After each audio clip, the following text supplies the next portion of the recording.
بسم الله الرحمن الرحيم رئيس الوزراء wuxuu booqasho ku tagay isbitaal Madiina isbitaalkaas oo la keenay dhalinyaro maanta argagixisada dhibaato u geystay ayagoo qoranayo oo diyaar ah in loo qoro ciidamada xooga dalka dhalinyaradaas hadda waxaa lagu daaweynayaa isbitaalka ra'iisul wasaaraha wuxuu la hadlay maamulka isbitaalka in dhalinyaradaas la daaweeyo dowladda Soomaaliyana ay ka warhayni doonto waxaana u rajeeyay caafimaad degdeg ah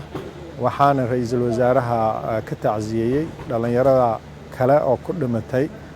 argagixisadaas dhibaatada maanta ay u geysatay waxaa noo muuqata in dhalinyarada Soomaaliyeed ay diyaar u yihiin in ciidanka laga qoro si argagixisada looga safeeyo oo looga saaro dalkooda waxayna noo sheegeen dhalinyaradii soo dhaawacantay inay diyaar u yihiin ciidamada xooga dalka inay ku biiraan haddii ilaahay caafimaad degdeg siiyo waxaana rajaynaynaa insha Allahu in la daaweeyo isbitaalka maamulkana ra'iisul wasaaraha wuxuu faray in dhalinyaradaas sidii ugu habboon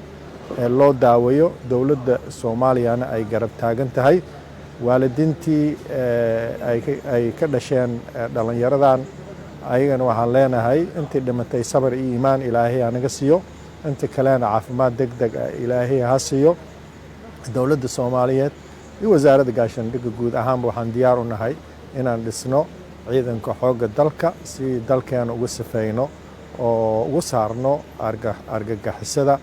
dalkeena inay ammaankiisa guud aan sugno marka run ahaantii booqashada ra'iisul wasaaraha waxay aad iyo aad faa'iido u lahayd in dhalinyarada moraalkooda kor looga qaado iyo waalidiintii dhalinyaradaada